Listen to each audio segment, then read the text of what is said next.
across the fence with Father's Day on Sunday, we honor dads for the special role they play in our lives. Having a father figure provides benefits to children that we may not even be aware of, from performing better in school and having better health to getting into less trouble with substance abuse and other negative behaviors.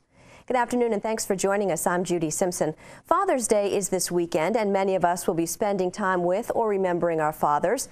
Like being a mom, being a dad is often a tough and challenging job, but you may be surprised to learn that many children do not have a father present in their lives. 1 in 3 children in this country live in a household without a father or father figure. But a series of new programs are helping young fathers who may be facing tough challenges to become successful as a parent and partner, as well as provide training to help dads find stable employment. To find out more, I'm joined by 2 guests. Josh Edelbaum is the Fatherhood Programs Facilitator for the Visiting Nurse Association, and Jeremy Berquist is a father who has recently participated in the VNA program. Thanks so much for being with us. Thanks for having us. And so, Jeremy, let's start out in the spirit of Father's Day. Maybe you could share some of the joys of fatherhood. Oh, it's a lot of the little stuff. Mm-hmm. The piggy tails, I just mastered those. You know, waking up every morning, you know. She always gives me a big hug and a smooch every morning when we're getting ready for daycare. Just a lot of the little things. And now tell me a little bit about your daughter. How old is she? She is 3 years old. Mm-hmm. Her name is Tegan, and she is, in my eyes, the coolest little girl I've ever met. Nice. And so what have been some of the challenges that you faced as a father? Oh, there's a lot of things, especially I think considering when I have her alone. It's just me and her. So there's again a lot of little things. There's she sometimes has trouble following rules, and you know every kid does that. So it gets frustrating sometimes. Mm-hmm.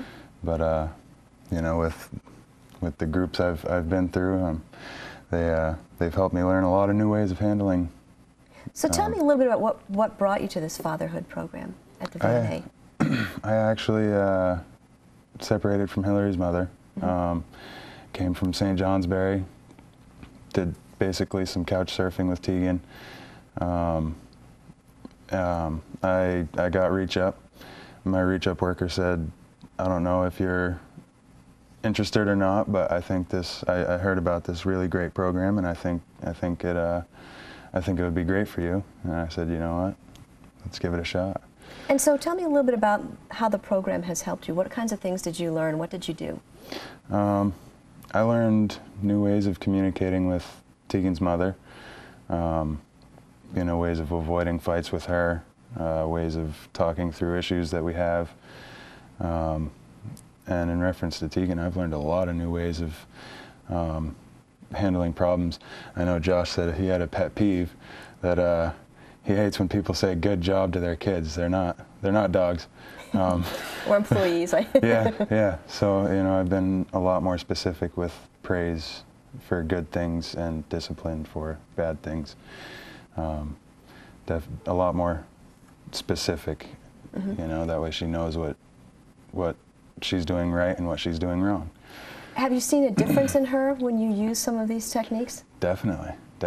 She responds very well. Very well. Did you think that it would be easy to be a father, or that, you know, one day this baby's born and boom, you're a dad and you were going to know all the answers? Oh, I think every dad thinks they know all the answers, but I definitely knew it was going to be hard, and it definitely is harder than I expected. You know, when it first happens, you're like, oh, okay, well, let's get some clothes and some diapers and we'll be all set. Mm-hmm. And then you have the kid, and it's a whole different. It's a lot different than when I first heard that we were having her. You know, it's a lot of good, and you know, it's definitely difficult at times. Well, there are a lot of, you know, families who are involved in raising children. I mean, some families have, you know, a partner. You mentioned that you're a single dad, so that's mm-hmm. hard. Yeah. There are a lot of extended family members sometimes available to help out, but if you don't have that, that's hard. Yeah. So you have to be all those people. Yeah. I do have some family that is near enough to help, so mm-hmm. That does help. And so, Josh, why is the VNA doing this? VNA has supported fathers for quite some time through a program called Fathers and Children Together, and that's an ongoing supportive group that has been part of our parent-child center, the Family Room. And it's a focus on trying to support and strengthen families. And if we don't acknowledge the critical role that a father plays in his family, then we're missing a large component. The father, the extended family of the father.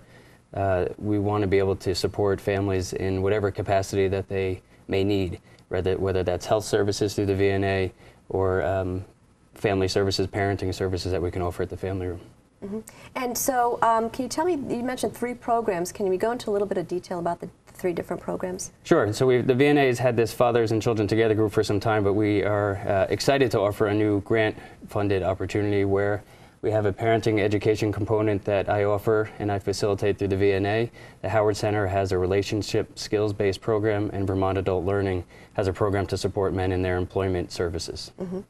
And so maybe you can tell us a little bit about some of the changes that you see in some of the men who come through the programs. Well, I think we're starting to see some guys that might not have otherwise made it through our door voluntarily to our supportive group program.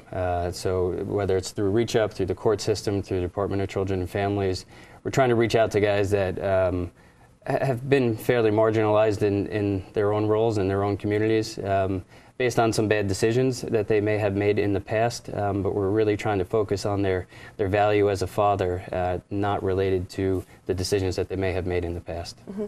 Jeremy, did you have any idea how important you would be in your daughter's life?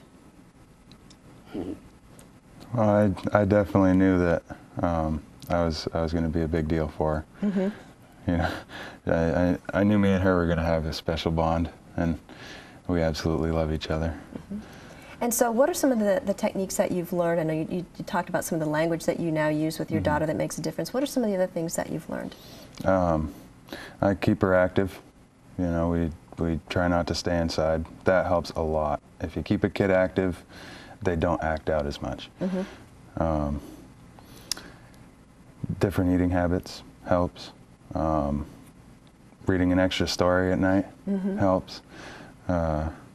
Just a lot of you know, different things, and a lot of the other fathers from the group were able to help with some issues as well. Mm-hmm. There was one morning she woke up, didn't want to get dressed for daycare. One guy said, send her in her pajamas. One guy said, make it a game. You know, so it was really cool to have a few different perspectives and ideas to bring back and try for the next day. Mm-hmm. You know, so just a lot of.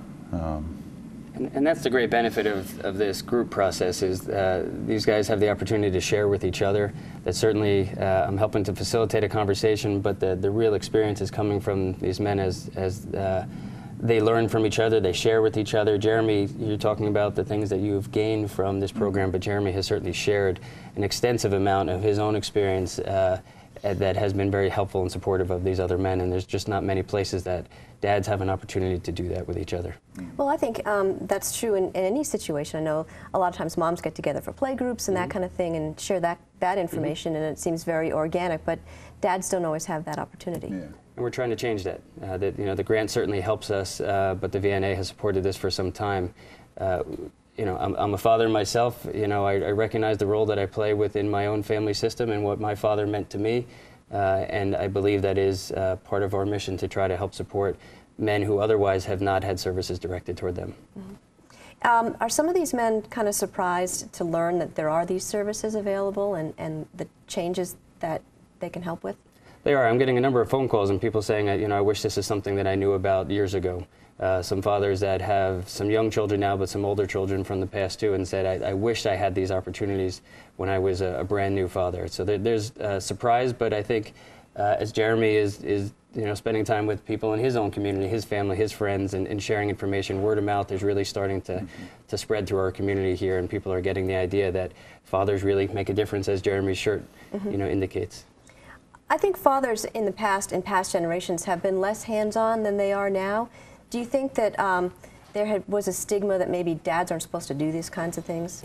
I think it definitely, you know, dad is supposed to go out and get a job, and, you know, dad is supposed to do the discipline, and that's about it. Mm-hmm. You know, and when I have Tegan, I do it all. You know, I have to do the discipline, I have to make her feel better when she falls down. You know, I snuggle with her when she needs it. I read her stories, you know, make her dinner. I clean for her. I do everything. So I think it definitely has changed. I'm sure probably very recently even.